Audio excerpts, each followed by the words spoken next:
Listo, bienvenidos.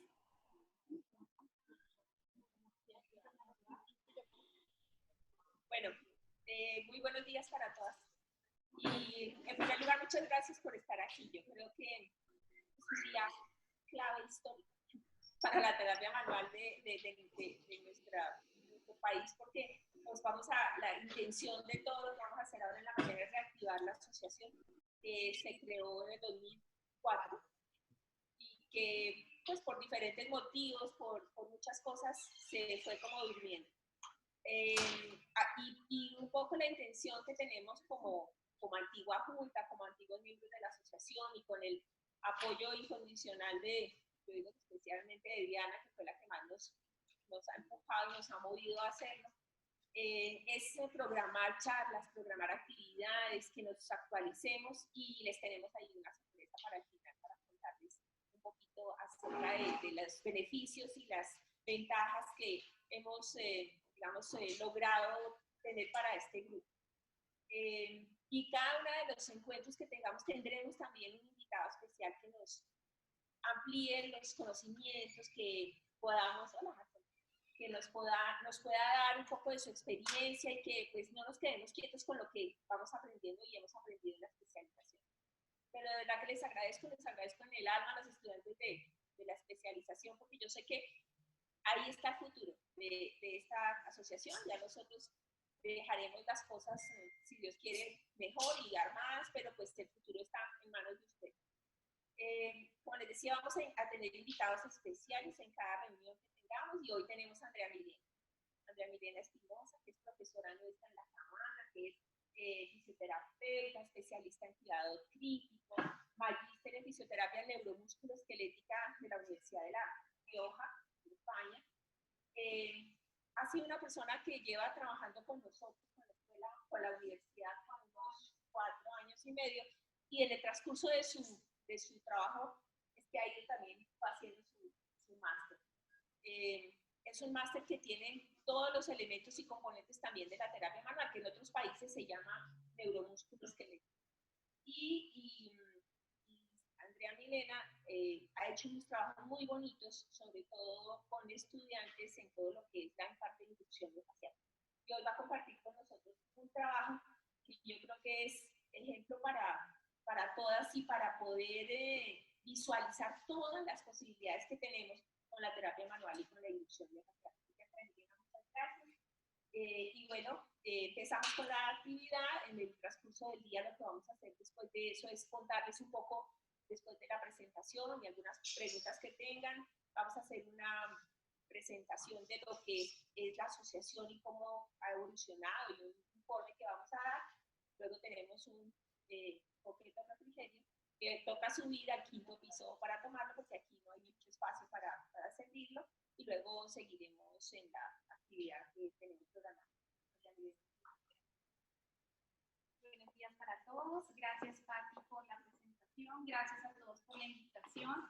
Gracias, Denita, a ti pues, por la gestión que estás haciendo desde la asociación que se empiece a reactivar. Pues como bien me presentó Pati, mi nombre es Andrea Espinosa. Yo soy fisioterapeuta. Llevo con la Universidad de La Sabana vinculada desde el 2013, ya más o menos 4 años y medio.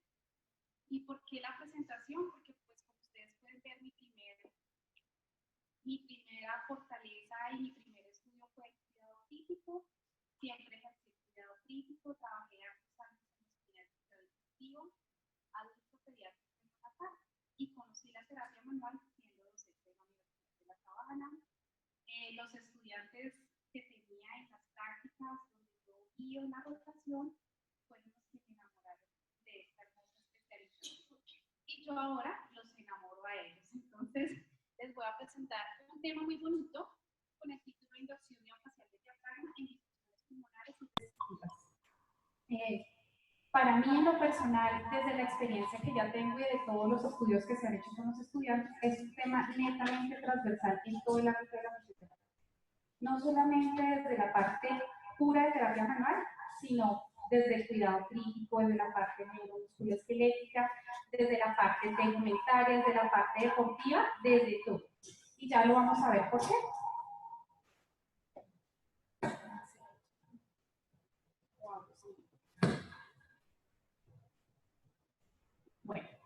Dentro de lo que vamos a mirar el día de hoy de la charla, vamos a mirar un segundito mientras el eco lo...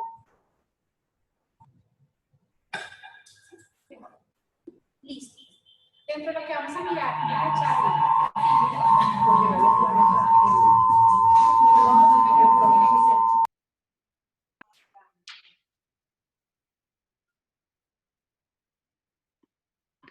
Diana, pídele por favor a la conferencista que nos hable más duro. Hay un feedback raro allá con los equipos que no logro identificar, entonces que nos hable un poquito más duro de frente al computador. ¿Ahí está bien? Sí, mucho mejor.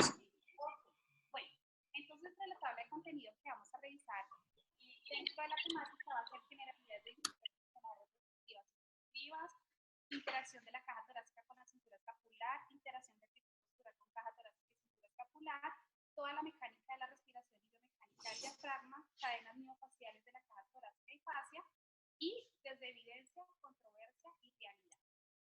Bueno, yo quiero iniciar la charla con esta presentación que dice: si la respiración está bloqueada o limitada, es señal de disfunción. Disfunción pulmonar no quiere decir que está asociada a una patología primaria pulmonar. Todas las disfunciones pulmonares de la caja torácica son asociadas también extrínsecamente a algo que me esté limitando esa expansión. Y yo pienso que esta imagen es muy clara a lo que me estoy refiriendo. Pero ¿qué son esas disfunciones pulmonares obstructivas? Cuando nosotros hablamos de este componente, esa disfunción está asociada a alguna patología primaria que se ha ocasionado extrínsecamente en la unidad alveolo-capilar. Y son enfermedades que cursan con obstrucción de las vías aéreas. Y esa obstrucción de las vías aéreas causan un aumento de la resistencia de la vía aérea, un trastorno dentro de la luz del bronquio, un trastorno de la pared de la vía aérea y trastornos en la región que rodea el bronquio. Entonces ustedes pueden ver la imagen. Aquí es una unidad alveolo-capilar sana. Y recordemos que la principal función del pulmón es el intercambio gaseoso y el proveer oxígeno a los tejidos, eliminar dióxido de carbono. Esta es una unidad alveolo-capilar que anatómicamente se encuentra en la unidad 23 y 24 y es la que me hace el intercambio gaseoso y me provee ventilación y perfusión. Si nosotros vemos la gran diferencia, es muy notoria. Esta es una imagen de un paciente con una enfermedad pulmonar obstructiva crónica, que se caracteriza por todas estas características nombradas a continuación. Y un antecedente para que una persona padezca enfermedad pulmonar obstructiva crónica es el tabaquismo, el cocinar con leña, el trabajar con toda la parte de construcción que era silicuartosis pulmonar, las personas que trabajan con lana, pero desafortunadamente esta enfermedad que se considera como obstructiva genera destrucción del parénquima pulmonar y es una enfermedad netamente irreversible.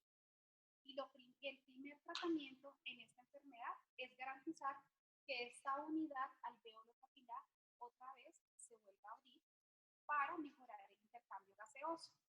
Ahora, si ustedes ven aquí esta imagen, es una imagen que está con disminución de la luz del árbol bronquial, con exudado y pus, y esto hace que ese alveolo, que es un alveolo pequeño funcional, sea una bomba de hule y descienda completamente el pulmón.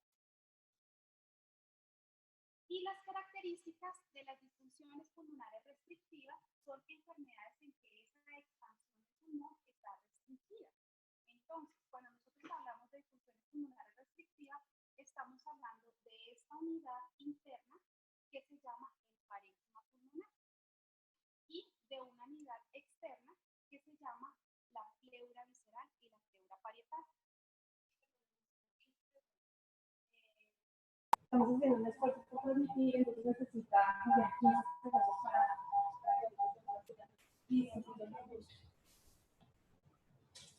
Diana, ¿ahí me escuchas? Sí. ¿Me estás escuchando, cierto? ¿Sí? Ok. ¿Puedes hablar nuevamente a ver si el feedback se genera de nuevo? Porque se escucha mucho mejor así. Entonces, ¿Ahí me escuchas? Sí, pero allá se les genera un ruido algo raro. No sé si se pueden silenciar los parlantes allá.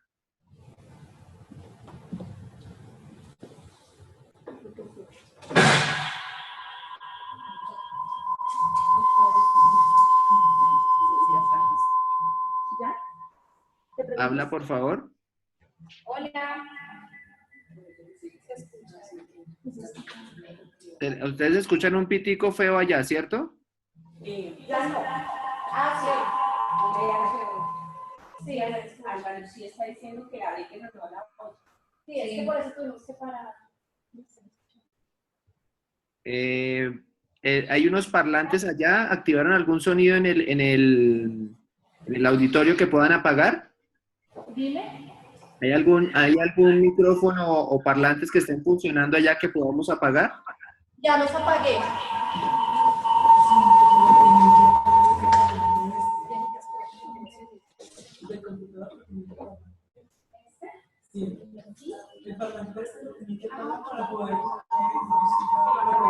No, pero es que ese es el que está con el sonido. ¿Apagar el tender? ¿Dices tú? No, apagar el Diana, voy a sacar tu computadora. Te voy a sacar un segundo. Ahí me pueden hablar nuevamente.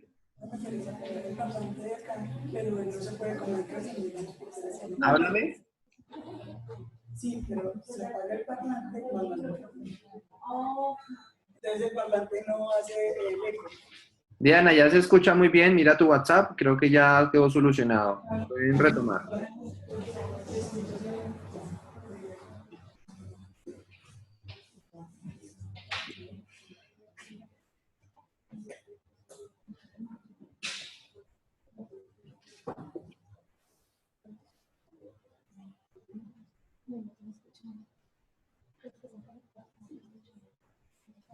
Ya un segundo, las personas que están en la sala. Estamos ya. Creo que ya vimos con el problema. Un segundo, por favor. Sí, es que ya me había pedido que te trajes muy bien.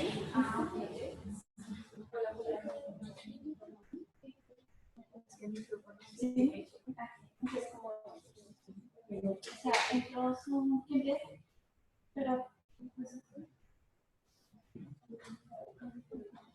ah, bueno, listo. ¿Y tú estás escuchando bien? O sea, no te voy a escuchar esa ya. Ya retomamos. Gracias, Julián. Listo, Andrea. Ya. ¿Listo? Ya. ¿Ahí escuchas? Sí, claro. Ok. Bueno, entonces, dándole continuidad a la charla, las características de las disfunciones pulmonares restrictivas son las enfermedades que cursan con esa restricción del pulmón. Entonces, cuando yo hablo de restricción del pulmón, tengo que hablar anatómicamente qué es lo que se está afectando. Entonces, primero, se está afectando internamente toda la estructura del parénquima pulmonar que fisiológicamente corresponde a la distensibilidad estática del pulmón. Y toda esta parte de aquí extrínseca, que más abajo está, que corresponde a la pleura visceral y la pleura parietal. Entonces, si yo hablo más allá, las se dividen en dos. Las intrínsecas son las que generan alguna infección o alguna ocupación de un espacio en el parénquima, y las extrínsecas son alteraciones directamente de la caja torácica y de la pleura. Y alteraciones, recordemos que aquí está ubicado el diafragma, que me comprometan parálisis del mismo. Pero también están esas disfunciones pulmonares mixtas, que son las enfermedades que me comprometen una disfunción pulmonar obstructiva y una disfunción pulmonar restrictiva. Ahora, esas disfunciones pulmonares obstructivas tienen varias características y varios cambios vasculares, intrapulmonares y extrapulmonares. Dentro de los cambios vasculares, lo primero que se presenta es una sobredistensión alveolar. ¿Por qué? Porque el alveolo tiene muchísima retención y acumulación de CO2. ¿Será que si le pones el micrófono ahora sí ya no? Sí. Sí. Porque se me están escuchando. Y ahora yo no sé qué fue todo lo que está.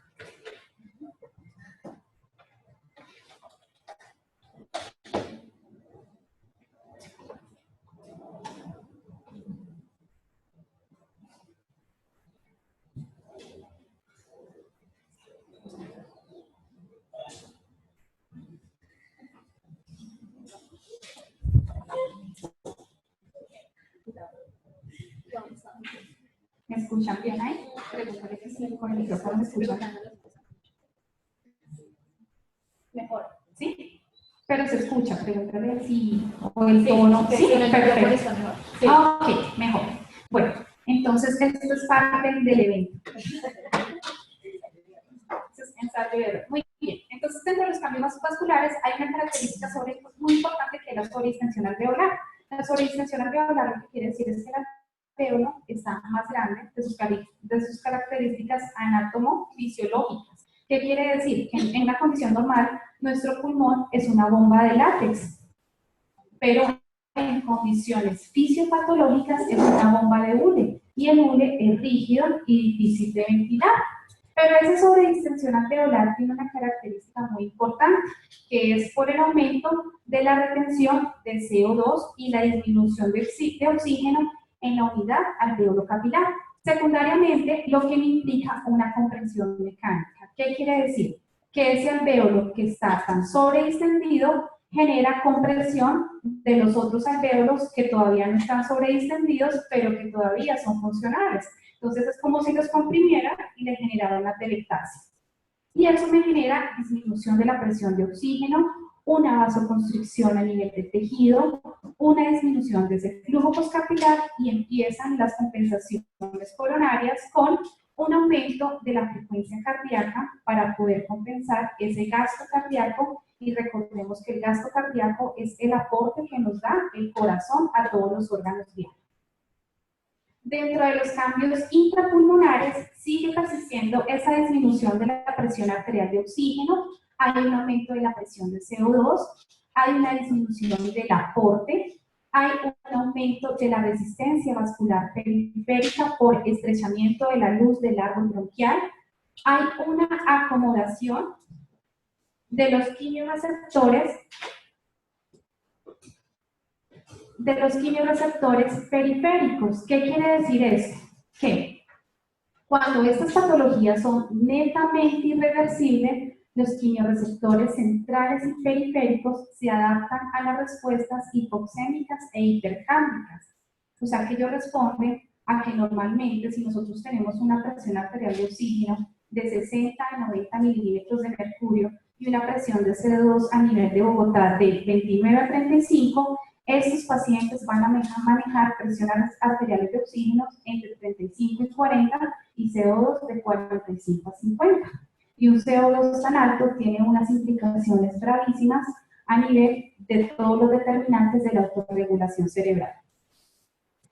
Dentro de los cambios extrapulmonares obstructivos tenemos alteración de la distensibilidad estática y dinámica por aumento en la sobredistensión del alvéolo, y secundariamente empiezan todas las alteraciones y las desventajas mecánicas del diafragma. Entonces, ese tratamiento me genera un aplanamiento del diafragma, pero el diafragma se aplana secundariamente por las posturas hipercifóticas que adoptan los pacientes con enfermedad pulmonar obstructiva crónica. Él se aplana inicialmente por aplanamiento de las últimas costillas y genera un acortamiento, generando desventaja mecánica, alteración de la relación longitud-tensión y sinérgico-antagónica y alteraciones en los brazos de palanca de potencia. Y dentro de las características de las disfunciones pulmonares restrictivas, intrínsecas, extrínsecas, recordemos que es una alteración del parénquima pulmonar, un aumento a la presión transpulmonar, disminuyen los volúmenes y las capacidades pulmonares, disminuye la capacidad de difusión, altera el intercambio gaseoso, mayor presión arterial de oxígeno, aporte, el corazón tiene que empezar a compensar con mayor aumento del trabajo del ventrículo derecho y hay una disminución del gasto cardíaco. Desde la parte extrínseca se altera la caja torácica, se altera la distensibilidad, vuelve y se altera la biomecánica del tórax, no por aplanamiento del diafragma, sino que ya vamos a mirar más adelante por qué esa biomecánica del tórax extrínsecamente ocupando la pleura me genera esa alteración del intercambio gaseoso. Aumenta el trabajo respiratorio, ya mi diafragma no va a ser el principal motor que me va a garantizar la respiración, sino que seguramente son personas que van a estar respirando a expensas de los pectorales, a expensas del esternocleidomastoideo y otros músculos accesorios de la misma. y hay un aumento del consumo de oxígeno y del gasto energético. Entonces, esta imagen que ustedes ven acá es muy similar a la que yo les mostré de las características de las disfunciones pulmonares obstructivas. Esto es un alveolo sano, esto es un alveolo ya deteriorado, netamente irreversible. Cuando hablamos de disfunciones restrictivas intrínsecas que comprometen el parénquima pulmonar, la principal patología más conocida es la neumonía. Y cuando hablamos de la pleura, son patologías que se caracterizan por ocupación de aire, agua o proteína en el espacio pleural, visceral o parietal. ¿Y cuál es la relación más grande que existe entre la caja torácica y la cintura escapular? Entonces, primero, intervienen numerosos músculos robustos para asegurar los movimientos de la cintura escapular. Segundo, tenemos que tener presente que la caja torácica alberga esos órganos diana, que son el pulmón, el corazón, el hígado, el riñón y parte aquí que colinda con el diafragma, que es el pericardio fibroso. Y tercero, y la más importante, por la que estamos todos acá, son por todas las conexiones miofaciales y por toda la patomecánica que hay a nivel del miembro superior. Entonces, el profesor Pila nos señala que una patomecánica miofacial del miembro superior arranca desde los escalenos, baja hacia el pectoral menor, cruza por detrás hacia los trapecios, dorsal ancho, infraespinoso, redondo mayor, redondo menor, luego cruza hacia anterior por los oblicuos abdominales y la fascia superficial del miembro superior se conecta con la línea axilar y el hombro, ¿sí? Que es toda la parte diacromioclavicular, glenumeral, escápula torácica y esternocostoclavicular. Luego, si nos vamos a toda la parte media, la fascia clavicular baja por debajo, está por debajo de la clavícula, abarcando el músculo subclavio, luego baja por todo el esternón, y del esternón cruza hacia el deltoides, y el deltoides va hacia los músculos intercostales. Y la fascia endotorácica profunda recubre todas las costillas, recubre el músculo, recubre los intercostales internos y externos, baja profundamente hacia el diafragma y secundariamente baja hacia el suelo pélvico. ¿Qué quiere decir? Muy aquí notorio en las radiografías, que si yo tengo una persona con una fractura de clavícula, una disfunción de la articulación acromioclavicular, una fractura de costillas o una capsulitis adhesiva, ya estoy generando una disfunción pulmonar restrictiva extrínseca y estoy alterando indirectamente la biomecánica del diafragma. Entonces, por eso quería arrancar la primera diapositiva diciéndole que no toda disfunción pulmonar es secundario a una patología primaria pulmonar. Yo pienso que aquí, en estos 4 componentes, estamos involucrados todo el equipo interdisciplinario de fisioterapia. Ahora, ¿qué otras patologías generan una disfunción pulmonar restrictiva extrínseca? Un Guillain-Barré por parálisis del diafragma. Ustedes, yo creo que todos conocemos aquí a este personaje de la foto por la esclerosis múltiple, enfermedades cerebrovasculares isquémico-hemorrágicas, traumas raquimedulares, enfermedades autoinmunes, entre otras. Ahora, si nos vamos desde la parte clínica, un paciente con una hospitalización prolongada, independientemente de la patología que tenga, a las 24 o 48 horas tiene un síndrome de acondicionamiento físico. Y aparte de todas las interacciones sistémicas que me generan ese síndrome, lo primero es restricción de la movilidad de la caja torácica. ¿Cuánto tiempo permanecen ellos en decúbito supino? Muchísimo. Y la intervención de nosotros, de esas 24 horas, es muy limitada para lo que realmente queremos lograr desde los cambios de la mecánica ventilatoria. Ahora, ¿qué otro componente nos puede alterar, nos puede generar a nosotros una disfunción pulmonar restrictiva? La actitud postural. Si ustedes se dan cuenta, esta es la patología del futuro, ¿cierto? De todos nosotros aquí estamos abarcados, pues por toda la tecnología, el uso del WhatsApp, las posturas corporales que adoptamos del día a día. Aparte de la disfunción restrictiva que genera, pues aquí cambia completamente todo el peso corporal que tiene que hacer la cabeza y cambia todos los newtons que ella tiene que soportar para poder mantener la estabilidad de toda la columna. Y si ustedes ven esta última, en la que presenta mayor peso corporal, pues aquí yo estoy alterando toda la fascia explicada anteriormente y estoy haciendo un reforzamiento de los músculos del cuello y un acortamiento de toda la zona anterior del tórax. Y pues aquí también estamos muy involucrados nosotros. Una obesidad no solamente genera disminución de todas las vísceras y los órganos diana. ¿Cómo es una persona obesa? Ella empieza a hacer ajustes posturales, ¿sí? Y si yo miro más allá de esto, es un diafragma que va a estar presente pero ausente, ¿sí? No va a ser un músculo potencia para el intercambio gaseoso. Y si miramos aquí esta imagen, pues recordemos que todo lo que hace de sinergia de la fascia posterior para mejorar la fascia en la cadena anterior, y recordemos que por aquí y por la parte anterior está el músculo cuadrado lumbar, y el cuadrado lumbar es el principal motor del diafragma. ¿Qué quiere decir? Que sin mi diafragma yo no lo puedo rehabilitar porque tengo un abdomen abierto, porque tengo las vísceras afuera, o porque hicieron un proceso de laparotomía, laparostomía, yo tengo que empezar a jugar con toda la biomecánica del cuadrado lumbar para poder hacer sinergia en el diafragma. Y pues más allá yo les quiero presentar qué pasa así superficialmente en un paciente en una unidad de cuidado intensivo.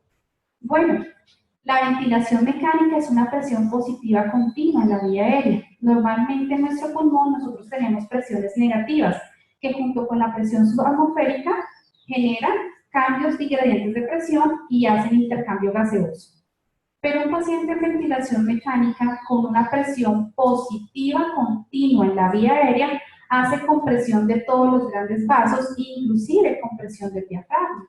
Y eso me genera a mí, a las 24 horas, una fatiga muscular respiratoria, que me genera una incapacidad del trabajo respiratorio, disminución de la compliance, hipoventilación, hipoxemia e hipercapnia. Y cuando yo hablo de ventilación mecánica y de oxigenoterapia, lo primero que yo tengo que pensar como fisioterapeuta es que al momento de instaurar una ventilación mecánica o un tipo de oxigenoterapia alto flujo, es en qué momento yo lo voy a destetar. Pero si mi diafragma no está funcionando, pues ¿cómo la voy a destetar? ¿Sí? Pues aquí es cuando viene todo el gremio de la terapia manual a hacer todo el énfasis en cuidados intensivos en toda la base del diafragma. ¿Y cómo es la mecánica de la respiración? Entonces vamos a recordar, nosotros tenemos varios semidiafragmas en el cuerpo para poder facilitar el principal, que es el diafragma respiratorio. El cuerpo es cilíndrico y elástico y está dividido en cavidades por hemidiafragmas. Un hemidiafragma es el hemidiafragma cráneo-sacral, otro hemidiafragma es el hemidiafragma superior-inferior, que es el diafragma respiratorio, y este diafragma es el diafragma del perineo.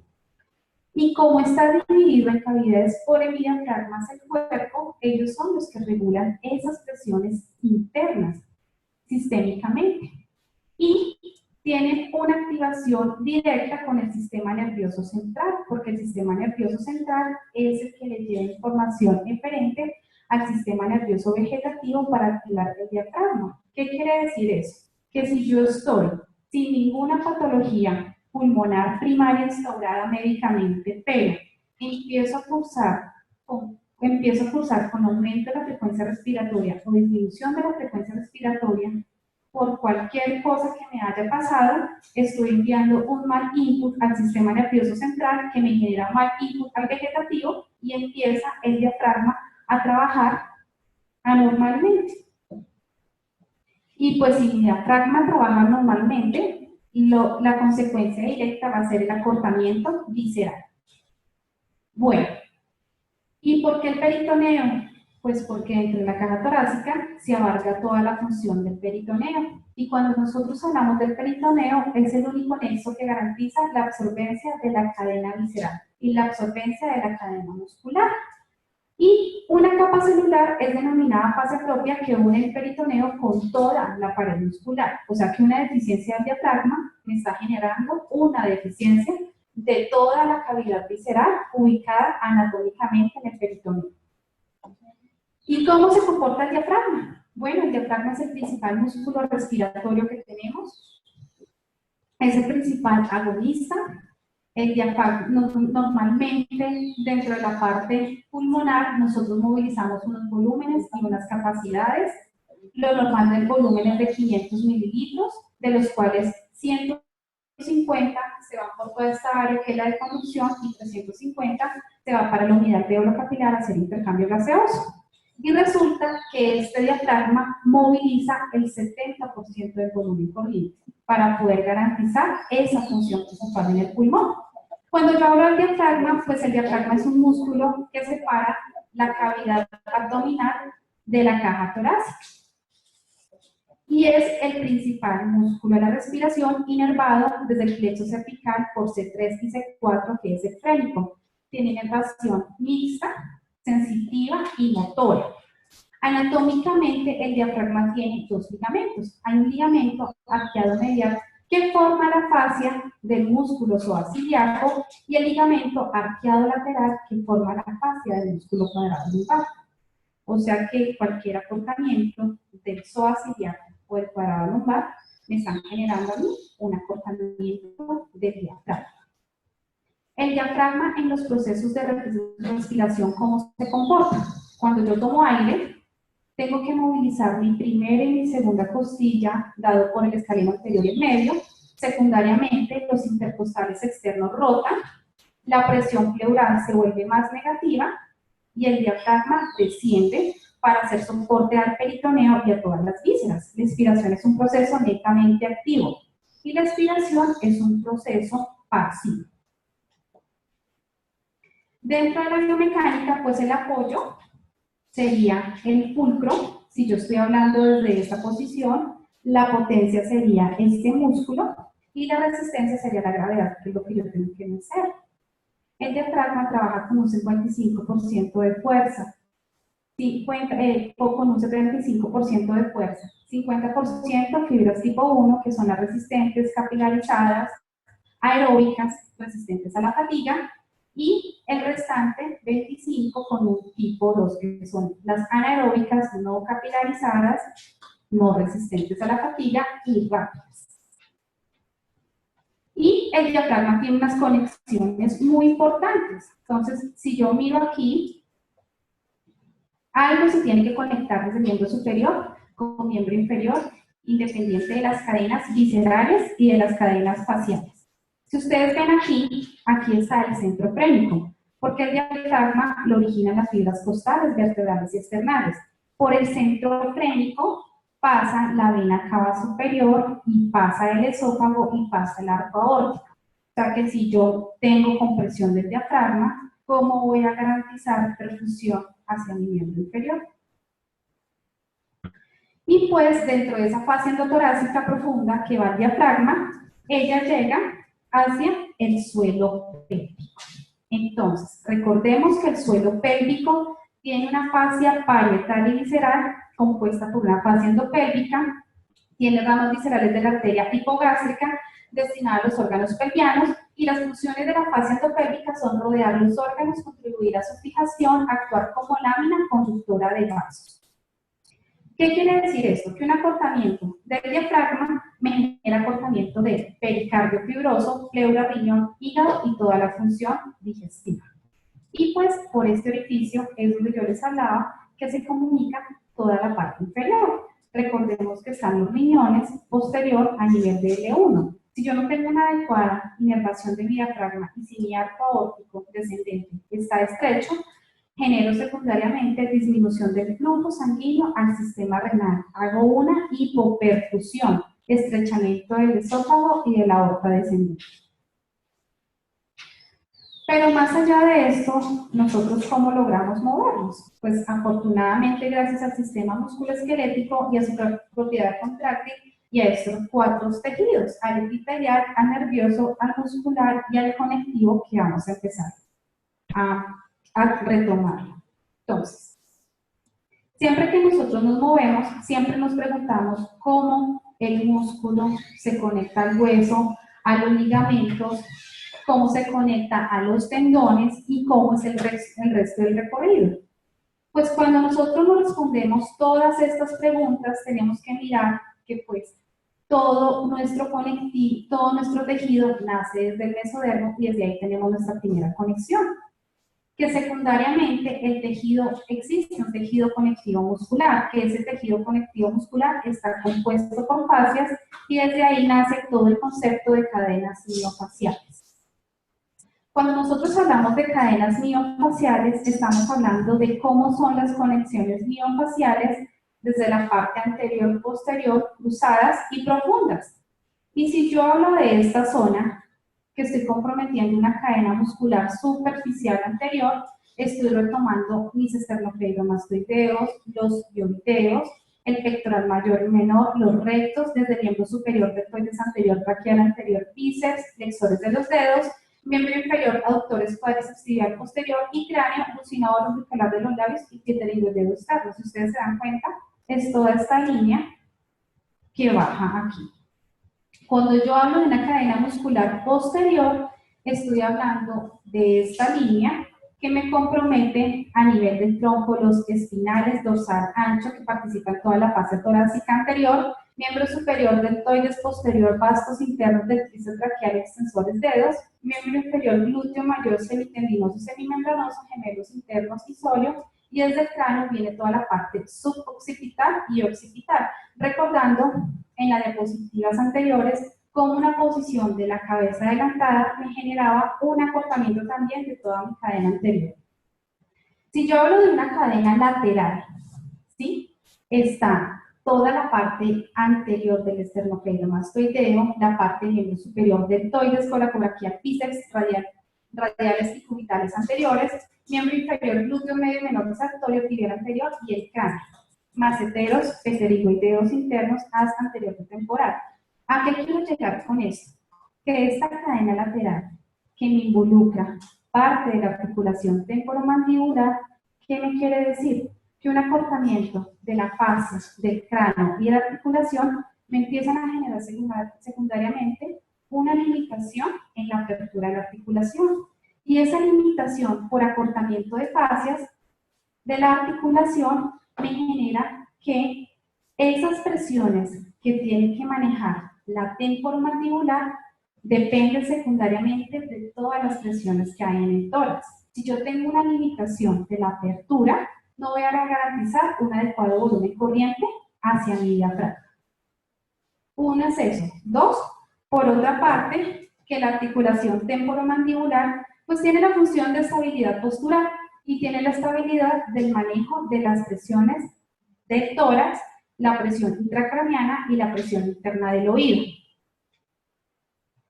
Y tercero, les quería mostrar esta cadena facial axial profunda, que es la cadena que nos propone el profe Pilar y que lo señala en toda su literatura, que involucra de nuevo a todo el cráneo y que esa fascia es la fascia endotorácica que va hacia el diafragma y que va al suelo pélvico. O sea que una disfunción pulmonar restrictiva extrínseca empieza también con una limitación o un trismus de la articulación temporomandibular. Bueno, ya entrando en cadena con todo el comportamiento de la fascia es una aponeurosis o expansión aponeurótica y es una membrana fibrosa parte del tejido conectivo, que es un tejido de sostén que comprende tejido láceo, óseo, elástico y cartilaginoso. Y ese tejido conectivo tiene una matriz extracelular. Y esa matriz extracelular que está compuesta por todo lo que ustedes ven acá, fibra elástica, fibroblastos, fibras de colágeno, elastina, plasmocitos, vasos sanguíneos, macrófagos, adipocitos, eosinófilos y mastocitos, son los que participan en todo el mecanismo de mecanotraducción. Y el mecanismo de mecanotraducción se define como la carga que tiene el tejido conectivo de soportar cargas mecánicas y cargas químicas. Pero cuando nosotros hablamos de ese mecanismo de mecanotraducción, estamos hablando de todo el comportamiento de los mecanoreceptores, ¿sí? Entonces, recordemos que cuando nosotros hacemos nuestras terapias de inducción miofacial, estamos influyendo directamente sobre el pachino. Les quería hablar aquí una cosita que acabo de olvidar de la temporomandibular. Me devuelvo un poquito, quería recordarles algo que tiene una influencia directa sobre la parte cardiopulmonar. De mecanorreceptor a la temporomandibular está el órgano de Corti, ¿sí? Pero más abajo está el globus carotidio, y el globus carotidio es un vasoreceptor que controla la presión arterial. O sea que una disfunción de la temporomandibular no solamente me está generando un patrón restrictivo del pulmonar, sino que también está generando cambios secundarios por respuesta vasovagal sobre la tensión arterial. Bueno, ¿por qué esta diapositiva? Si vemos acá, aquí hay una propiedad que se llama los mastocitos. Y cuando yo hablo de los mastocitos, ellos liberan histamina y bradicilina para hacer una vasodilatación en el tejido. Entonces, cuando yo estoy haciendo mis técnicas de inducción miofacial, estoy influyendo en toda mi cascada de la inflamación. Y si recordamos, la cascada de la inflamación está dado por alteración de la arquitectura celular, inicia con una hemorragia, luego una vasoconstricción refleja transitoria por vasodilatación de los capilares locales que genera rubor, dolor, aumento de la temperatura local, y luego vienen aquí los mastocitos a actuar sobre toda esta respuesta química. Libera histamina, cinina y serotonina que me genera un aumento de la permeabilidad de ese tejido. Y ese tejido conectivo está compuesto por proteínas insolubles, que es el colágeno y la elastina, sumergidas en una sustancia gelatinosa fundamental. Ese sistema de elastina es la proteína de larga duración formable y estable, y el colágeno, que es una proteína de corta duración que se modifica durante toda su vida. Lo constituye del 60 al 70% de agua, regulada renalmente por el asa de Henle y por el túbulo proximal y el túbulo distal. Y cuando yo hablo de esa histología, de ese tejido conectivo, pues sobre lo que voy a trabajar es sobre todas mis unidades de colágeno. Ese colágeno es una proteína abundante en el cuerpo humano, asegura la fascia y protección de los estiramientos excesivos. Es flexible, pero individualmente no son elásticos. Una de sus características es que es rígida su estructura helicoidal y de donde se produce su propiedad protectora. Tiene capacidad limitada de estiramiento longitudinal formado por subunidades de menor tamaño. Y cuando yo hablo de esas funciones de la fascia, que es un tejido conectivo, son entre estas muchas más. Organiza y separa, tiene función de protección autonómica en cada víscera, reúne componentes corporales separados en unidades funcionales, tiene función nutritiva en relación con la sangre y la linfa, y garantiza disposición de nervios y vasos linfáticos. Cuando yo hablo de la función nutritiva en relación con la sangre y la linfa, y cuando yo hablo sobre todo de la linfa, yo ya tengo que pensar en las enfermedades crónicas no transmisibles como el cáncer, que me generan linfedemas y estancamiento de todas las proteínas en todo mi torrente linfático por acortamiento de la fascia linfática. ¿Cómo se clasifican? Hay fascia superficial, adherida a la piel que atrapa toda la grasa superficial; fascia profunda, que su principal componente es el colágeno, la unión de revestimiento, sostén y transmisión. Está la viscerofascia, la fascia de las meninges, que es la articulación funcional con la membrana intracraneal e intramedular; y la miofascia, que es la que recubre los músculos y asegura la posición de los tendones y los fija con relación al hueso. Estas son unas imágenes de unos ejemplos de fascias superficiales versus fascia profunda. Y funciona bajo el mecanismo de la tensegridad. Entonces aquí está nuestro amado profe Pilar, creador de toda la técnica de la inducción miofacial. ¿Y qué nos dice el profe de la tensegridad? Primero, que la fascia representa la estructura unificadora de la dinámica corporal. Segundo, que este sistema de tensegridad que ustedes ven en la imagen es un continuo de fibras que acompañan las estructuras corporales sin ninguna interrupción. Y tercero, que su continuidad es fundamental, lo que permite que actúe como un todo sinérgico, absorbiendo y repartiendo el estímulo local a todas las partes del cuerpo. Lo que quiere decir que un dolor y una disfunción relacionados con un comportamiento patomecánico musculoesquelético indican cambios anatómicos y neurofisiológicos que involucran el tejido conectivo. Cuando hay alteración de este mecanismo de tensegridad, hablamos de la deformación de la fascia. Y yo pienso que esta imagen que ustedes ven acá está muy clara, ¿sí? Está muy relacionada con la carga y la tensión. Lo que quiere decir que a mayor tensión, menor longitud. Y es un fenómeno relacionado con la pérdida de energía durante el proceso de carga y descarga en la deformación de los materiales con propiedades viscoelásticas. Esta deformación de la fascia secundariamente me genera a mí una disfunción miofacial. Y cuando yo hablo de una disfunción facial, estoy hablando de toda la alteración de las cadenas miofaciales y de todos los puntos gatillos miofaciales que voy a encontrar en el recorrido de ella. ¿Por qué se da? Por una falta de correcta función estabilizadora, por sobrecarga en los segmentos del sistema facial, particularmente en la columna vertebral, alterando la estructura corporal, por la descoordinación temporal en todos los niveles y segmentos corporales y por el desequilibrio y la disfunción miofacial que se produce antes de una enfermedad como tal. Cuando yo tengo estas disfunciones miofaciales, arranco con todas mis terapias de inducción miofacial. Y son terapias dirigidas a la fascia del cuerpo y al resto del aparato locomotor, con el fin de eliminar esas restricciones que no dejan al colágeno presentar su verdadera estructura como propiedad coloidal. Un cuerpo bien equilibrado, móvil y simétrico dentro del sistema esquelético y tejido blando. Y cuando yo hablo específicamente de esa inducción miofacial del diafragma, tengo varios objetivos. Entonces, primero, mejoro mi actividad respiratoria porque estoy mejorando mi biomecánica y movimiento en una inspiración activa. Mejoro el retorno venoso, ¿por qué? Todo el proceso que les comenté, que finalmente el diafragma desciende, los ángulos del diafragma se expanden, la presión del tórax disminuye, lo que hace que la sangre que viene del miembro inferior pueda subir como fuelle hacia vena cava superior y hacia vena cava inferior. O sea que cuando yo estoy hablando de esto, estoy hablando de un término en la parte cardiovascular que se llama precarga. Mejoro la precarga de la aurícula derecha.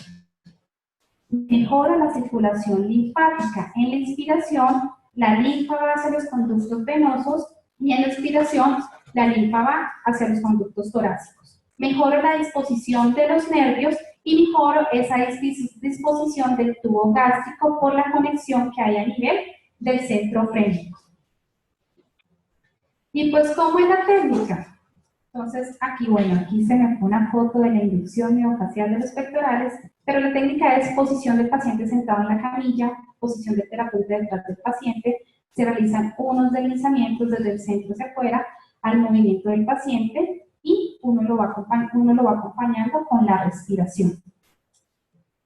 Digamos que sería muy óptimo hacerlo por detrás, pero en los pacientes hospitalizados, inclusive yo lo he hecho en posición de cúbito supino en unidades de cuidado intensivo, porque es muy difícil garantizar unas posiciones de cúbito supino largo para poder tener que la posición del terapeuta sea por posterior.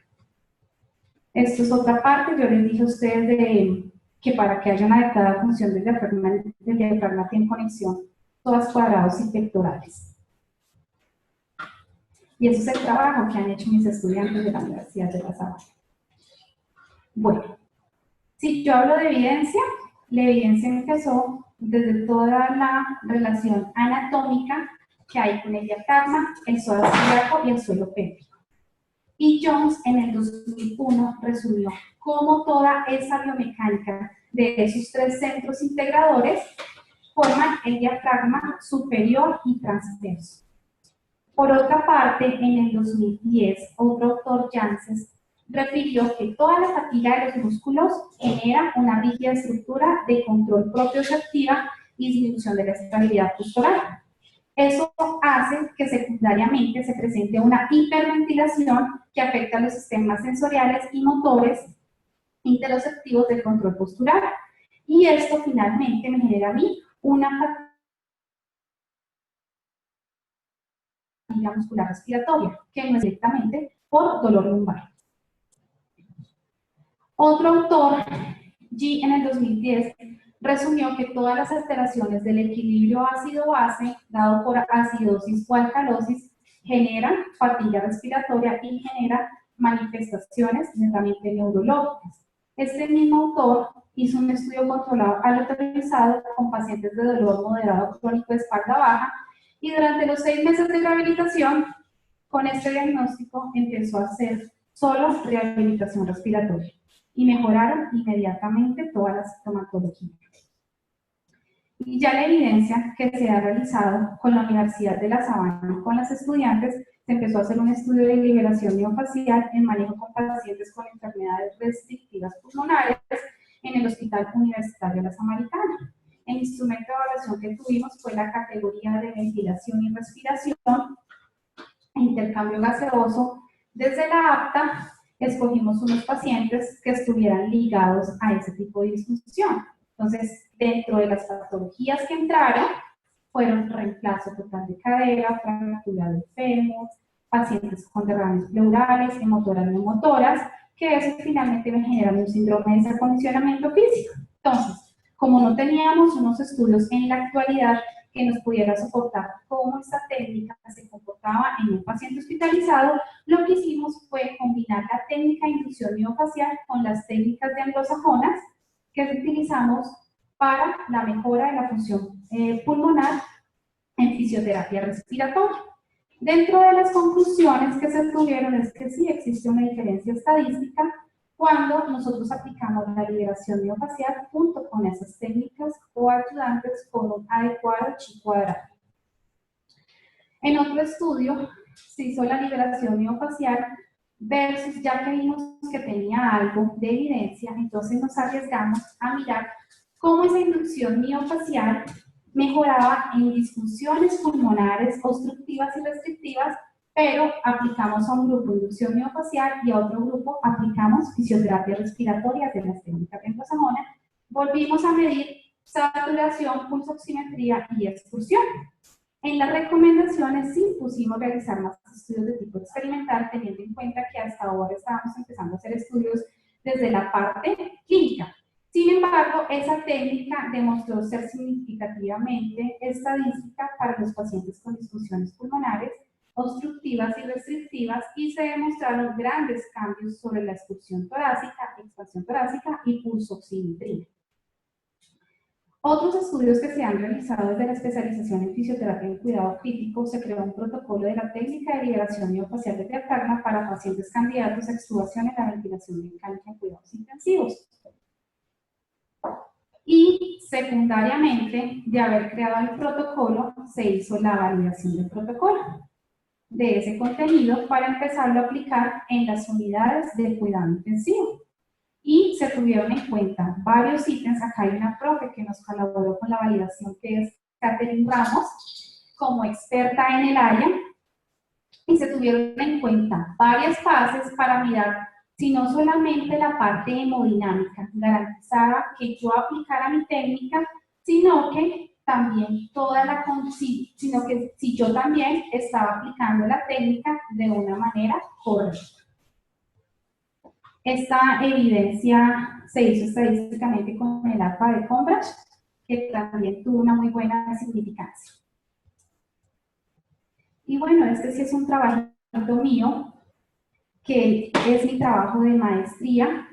Mi trabajo de maestría se tituló ¿Cuáles fueron los beneficios de la presión inspiratoria y expiratoria sobre esa técnica de inducción miofacial del diafragma asociado a cáncer gástrico? El cáncer gástrico es una patología que me compromete todo el peritoneo. Y si el cáncer gástrico es una ocupación de un tumor en la cavidad visceral, se me lleva toda la relación del diafragma. Arriesgosamente, me arriesgué, a hacer un estudio en cáncer, porque pues ustedes saben que cuando uno lee la literatura, la principal contraindicación es en pacientes oncológicos. Pero tuve la fortuna de que la propia Patricia me contactó con el profesor Pilar y él me habló un poquito de cómo tenía que asesorar mi tesis de grado. Se aplicó en 50 pacientes, a un grupo le apliqué la técnica anglosajona, a otro grupo apliqué la técnica de inducción miofacial superficial en pacientes con carcinoma gástrico. Tuvo también una estadística del 95%, esto fue un estudio experimental longitudinal que se realizó en el Instituto Nacional de Cancerología. Y ya otras evidencias desde la Journal de la Fisioterapia, encontramos cómo la técnica de inducción miofacial mejora la capacidad pulmonar desde volúmenes y capacidades pulmonares en pacientes con enfermedad pulmonar obstructiva crónica con estudio aleatorizado. Lo que decía este autor en este estudio es que ellos inicialmente querían chequear cómo se comportaba esa capacidad vital.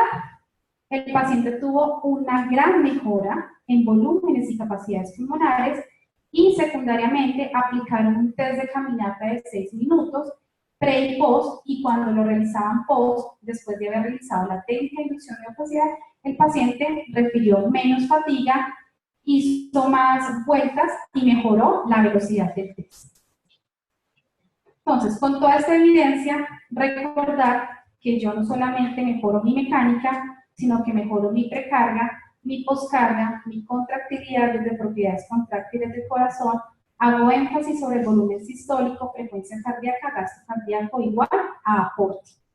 Y estoy trabajando directamente sobre la función vascular como resistencia periférica. Y secundariamente estoy trabajando, sobre todos los determinantes de la mecánica pulmonar. Entonces estoy trabajando sobre mi sensibilidad dinámica como primer componente de la mecánica ventilatoria, trabajo respiratorio, sobre todo el diafragma, y sobre todas las resistencias de la vía aérea. Y quiero finalizar con esto. Toda persona que usa la respiración como herramienta en sus terapias debería siempre considerar el comportamiento de la mecánica ventilatoria. Y gracias.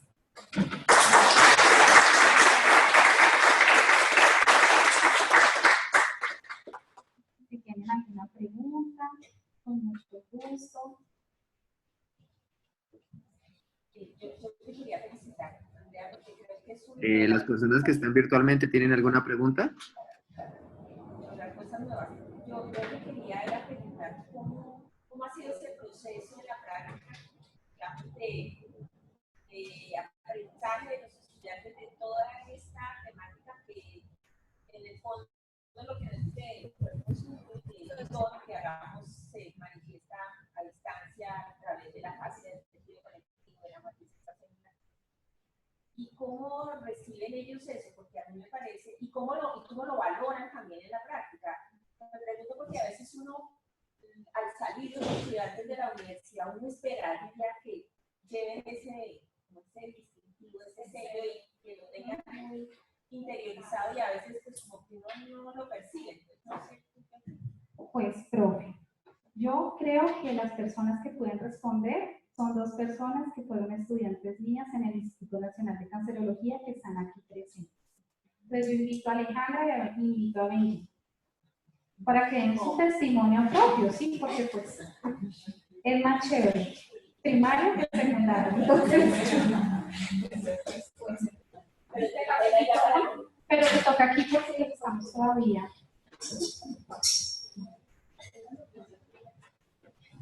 Porque ellas hicieron unos trabajos también muy bonitos, las dos rotaron conmigo en el Instituto Nacional de Cancerología, que es cuando uno dice cáncer, contraindicado, no, se aplica y se hace. Y hemos hecho muchas más técnicas independientemente de la inducción miofacial en pacientes asociados a patologías. Aquí hago algo antes de que Alejandro les cuente su testimonio. El instituto tiene una característica importante. Del 50 al 80% son paliativos, o sea, están en estadio 4, independientemente del cáncer que se esté presentando. ¿Listo? Bienvenido. Gracias. Buenos días. Ya le comentó la profesora Andrea, yo soy Alejandra Sánchez. Efectivamente, cuando estuve en pregrado roté por el Instituto Nacional de Cancerología y efectivamente la intervención desde el pregrado por la Universidad de La Sabana, guiado por la profesora Andrea Espinosa, es totalmente diferente y diferencial, digamos, en términos frente a otras universidades. Tuve la oportunidad de realizar un estudio con las estudiantes de la profesora Andrea, toda la parte de inducción facial, de la articulación temporomandibular para pacientes que presentaban cáncer de cabeza y cuello. Actualmente este estudio ya se pudo publicar en la Revista Nacional de Cancerología y frente a la relación que podemos encontrar de las técnicas manuales y las técnicas de inducción miofascial con la relación que tiene directamente sobre la capacidad ventilatoria, volúmenes y capacidades pulmonares, sí se mantiene, digamos, esa parte de análisis biomecánico frente a la intervención cuando uno ya ingresa. Porque en el momento en que uno en el pregrado conoce que la relación del sistema musculoesquelético con el sistema cardiovascular pulmonar es directamente conectado y están estrechamente relacionados, uno empieza a interpretar el abordaje de los pacientes de una manera distinta.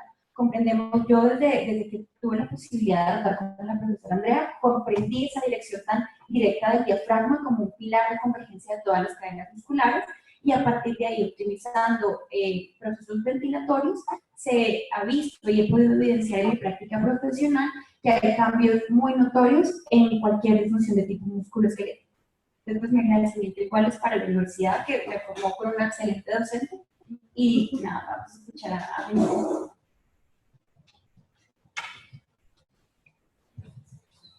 Hola, buenas tardes. Bueno, mi nombre es Benicio Puig, también en el pregrado en noveno semestre tuve la oportunidad de rotar con la profesora Andrea Espinosa. Yo también fui parte del estudio en el que Alejandro estuvo. Yo fui el siguiente semestre, entonces como que retomamos todo lo que ellos habían realizado y continuamos el estudio. En cuanto a la formación, resalto más que la aplicación de las técnicas es el conocimiento de ellas y el análisis que uno aprende a realizar en este tipo de formación. Porque lo que uno realiza y la oportunidad que uno tiene en pregrado de ver todo esto es que uno empieza a cambiar ese chip y a ver más allá de solamente un músculo o de solamente un pulmón o de solamente una patología neurológica, sino uno empieza ya a mezclar todo este tipo. Entonces también se ha visto incluso en el Instituto de Cancerología pacientes con tumores cerebrales que también han perdido totalmente su función respiratoria o que están en estado de coma. También incluso se le ve mejoría inmediatas al ver los cambios que realizan en el ventilador, las curvas y el cambio que estos realizan. Entonces también es bastante importante porque considero que si uno empieza a ir ya más allá, uno empieza a intervenir ya desde esos estadios donde uno dice que realmente el paciente puede mejorar, y si uno empieza a hacer pequeños cambios, desde ahí ya uno puede empezar a tener mayor bagaje y mayor como perspectiva respecto a la situación. En mi práctica profesional, pues la verdad yo no trabajo en una IPS, yo trabajo más que todo con pacientes que están en buenas condiciones generales, pero pues el trabajar el diafragma y todo este tipo de técnicas junto a la actividad física y el ejercicio terapéutico genera un tratamiento mucho más completo y genera también unos efectos que se logran mantener más en el tiempo y el paciente obviamente se recupera de manera mucho más temprana. Entonces pues esa es como que mi experiencia y pues resalto mucho nuevamente es la capacidad de análisis que uno puede intentar empezar a desarrollar a través de esto. Porque yo creo que está claro. Yo quería contarles a todas algo rápidamente, porque están parados aquí a veces se bloqueamos cerebralmente, ¿no? Entonces, el trabajo de grado que yo hice de la maestría, yo quería solo mirar la función respiratoria. Efectivamente, tuve una estadística muy importante, pero curiosamente pasó algo secundario. Yo apliqué inducción miofascial superficial y local y empezaron a llegar los médicos encargados de cirugía, marcaban todas las cavidades abdominales y me estaban preguntando que yo qué estaba haciendo, que los pacientes los estaban desecando de la gastrostomía. Entonces, no solamente mejoró la función respiratoria, sino que indirectamente, primariamente, diría yo, hice un énfasis sobre toda la cadena visceral y sobre toda la movilidad del peritoneo. Entonces, es excelentísimo. ¿Alguna otra pregunta? ¿Me permites? Ya te vamos a hacer las preguntas que tenemos por la web. Tenemos que aprovechar esta oportunidad de hacerlo súper bien. Entonces, Jennifer Alfonso pregunta, para el manejo de pacientes que se encuentran en la UCI, ¿qué precauciones se deben tener para la realización de la liberación miofascial? Jennifer, buenos días. Precauciones y contraindicaciones en general hay muchas, ¿sí? Entonces, si nosotros estamos hablando del diafragma, la primera contraindicación sería un aneurisma aorta abdominal. Y ahí pues, yo creo que ni siquiera el diafragma. Nosotros no entraríamos a entrar a intervenir desde nada, ¿sí? Con la misma implicación hemodinámica que tiene. Otra contraindicación, una contraindicación relativa también es el uso de corticosteroides, ¿sí? Pero pues en cuidados intensivos y en los pacientes hospitalizados tenemos una ventaja muy grande, que antes de aplicar la técnica nosotros teníamos que mirar cómo era el comportamiento de la línea blanca, de la línea roja, de los electrolitos y de los tiempos de coagulación con toda la administración de heparina de bajo peso y alto peso molecular. Y digamos que la principal contraindicación es inestabilidad hemodinámica. O sea, cuando yo hablo de cuidados intensivos, estoy hablando de un shock hipovolémico, que es la primera fase, que es una fase E en la que entra el paciente a uso. Es netamente contraindicado. Si hablamos de la siguiente fase, que es una fase anabólica y otra que es catabólica, ahí ya podemos ingresar a hacer la técnica de inducción de la paciente.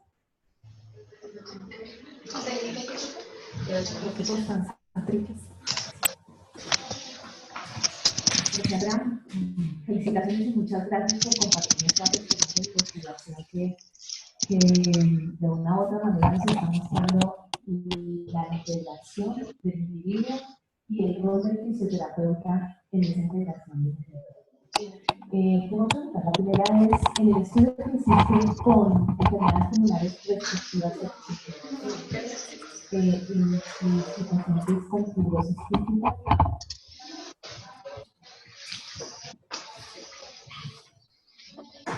Gracias, profe. Bueno, nos tocó con la población que está. Entonces miramos epidemiológicamente cuáles eran las patologías obstructivas y restrictivas que más ingresaban al servicio de hospitalización. Nunca nos ingresó una fibrosis quística, además de todo este tiempo que estoy en Samaritana no hemos tenido una fibrosis quística.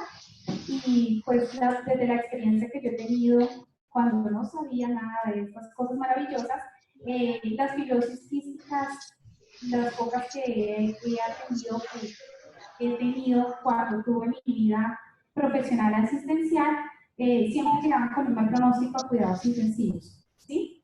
Entonces, pues allá nunca me llegó un paciente con fibrosis quística, la mayoría de disfunciones pulmonares obstructivas, pero todos los pacientes tenían enfermedad pulmonar obstructiva crónica. Tuvimos criterios de inclusión y criterios de exclusión. Dentro de los criterios de exclusión eran pacientes que estaban con exacerbación del EPOC, ¿sí? Porque la prioridad en ellos es manejar su cascada inflamatoria y se maneja con corticoides y B. Ahí nosotros pues ni siquiera podemos llegar como a hacer gran cosa. Y pues dentro de los criterios de inclusión ya eran pacientes con enfermedad pulmonar obstructiva crónica, independientemente si eran enfisematosos o bronquíticos, pero que estuvieran sin exacerbación de la época, independientemente si eran oxígeno requirientes, porque pues yo sé que el tiempo aquí es limitado, pero anoche encontré otro estudio que hablaban de la técnica de inducción miofascial en cambios del oxígeno en pacientes con enfermedad pulmonar obstructiva crónica. Entonces, cuando nosotros hablamos de ser del oxígeno, es arriesgarnos a mucho, porque una característica que tiene el paciente con EPOC es hipertensión pulmonar severa, ¿sí? Sobre todo en los pulmonares. Y cuando hablamos de hipertensión pulmonar severa, estamos hablando de que el principal vasodilatador es el oxígeno. Entonces, en ese caso, nosotros no podemos hacer test de oxígeno. Sin embargo, en este estudio, el autor considera que van a empezar a incluir todos los que tienen hipertensión pulmonar severa para empezar a hacer, pues si la inducción miofascial actúa sobre los mastocitos, va a generar mayor vasodilatación sobre todas las pulmonares. Entonces, solo fueron pacientes con EPOC.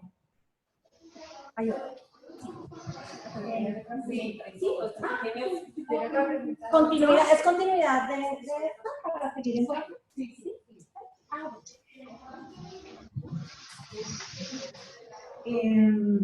En tu estudio de la maestría, tengo una inquietud frente a realmente entonces la intervención que hiciste con esos pacientes oncológicos fue inducción de facciones de fase superficial. Gracias. Bueno, tenemos otra pregunta. Carolina Molano, presidenta de Astutenta. ¿Qué respuesta han tenido frente al grupo médico? ¿Conocen este trabajo? Sí, el equipo médico del instituto lo conoce, porque pues, son todos los cirujanos que yo les comenté, que son los que intervienen en toda la cavidad abdominal. En Samaritana también lo conocen, digamos que pues en los dos sitios que estoy de práctica con las estudiantes se ha abierto mucho el concepto de que la terapia manual es netamente transversal, ¿sí? Entonces, muchos médicos, inclusive hace un año tuvimos una paciente con una fibromialgia que se comporta como un patrón restrictivo extrínseco pulmonar para un manejo del suelo pélvico. Y pues ya saben la relación entre el suelo pélvico, diafragma, psoas ilíaco. Y el grupo de ginecología del Hospital de la Samaritana quería que nosotros empezáramos a entrar a intervenir todas las pacientes con disfunción de piso pélvico para poder garantizar eficacia del tratamiento. Entonces, yo sé que es algo que no es que sea una técnica nueva, porque es una técnica antigua, pero digamos que el concepto sí es nuevo, ¿cierto? Y yo les hablo desde la parte del cuidado crítico. Yo pertenezco al gremio cardiopulmonar y está muy abierto a recibir precisamente todos estos estudios y todo lo que nosotros podemos hacer desde la intervención de terapia manual para eso. En el Hospital de la Samaritana, en la unidad de cuidado intensivo, se quiere hacer un estudio desde todo el manejo de inducción miofacial superficial para mirar cómo es la compliance pulmonar, para medir la ventilación mecánica, y fue un estudio que propuso la fisioterapeuta y propuso la intensivista. Entonces, digamos que muchos médicos ya están como en la onda de que realmente es algo necesario para la intervención fisioterapéutica del paciente. ¿Más preguntas aquí? Muy bien. Andalucía Pinto. Quisiera preguntar en qué lapso de tiempo se evidenciaron los efectos en el tratamiento de los pacientes manejados con alteración respiratoria. Bueno, casi siempre se hacían 3 mediciones para que fuera más objetivo el estudio. Digamos que si yo hablo de la tesis de la maestría, con cada paciente se hicieron 3 mediciones, 3 tomas de medición de la presión inspiratoria máxima y se hacía la técnica pre y post para mirar realmente con esas 3 intervenciones hasta qué punto era objetivo y hasta qué punto tenía eficiencia y eficacia. Y con el resto de los estudios también hicimos la misma metodología, que hacían 3 intervenciones por cada paciente con medición pre y post. Y pues algo más, lo más importante es que nunca se hacían intervenciones diarias, ¿sí? Porque pues uno tiene que respetar el tiempo de cicatrización del tejido conectivo. Entonces era como las diálisis, lunes, miércoles y viernes, ¿sí? O si empezábamos el viernes o si empezaba el jueves, que es el último día que tenemos para la práctica, arrancábamos el lunes, pero siempre teníamos unos espacios pues para respetar precisamente esos tiempos de cicatrización. De la tercera intervención. Tomábamos, por ejemplo, hoy, me salió una PIN de 30, pre, post, un ejemplo 32. Hoy es sábado, llegamos el lunes, volvíamos a tomar. Y la tercera, y se hicieron una medición con las 3, sacando pruebas estadísticas para mirar realmente cuál era esa eficacia. Y pues efectivamente en la tercera medición es cuando el resultado salía muchísimo más alto. ¿Alguna otra pregunta? Bueno, tengo que hacer el cierre dando un agradecimiento muy especial a Andrea, claramente. Nos permitió transmitir vía webinar y pues tuvo excelente respuesta. Tienes muchas calificaciones que ahorita te las compartiré porque pues creo que eso es rico verlo. Muchas gracias a todas las personas que estuvieron a través del webinar. Y pues claramente a Julián Castiblanco, que fue quien permitió esto, quiero contarles que él lo hizo de manera gratuita. Entonces tengo que decir gracias, gracias, gracias y bueno, permitirnos llegar a muchas más personas que de pronto no están en Bogotá, que igual quieren actualizarse, que igual quisieron ver a Andrea desde otras partes de la ciudad o desde otras partes del país. Entonces, muchas gracias, juliancastiblanco.com pueden encontrar. Tengo que hacer publicidad porque gracias a todos, de verdad. Gracias a ustedes por la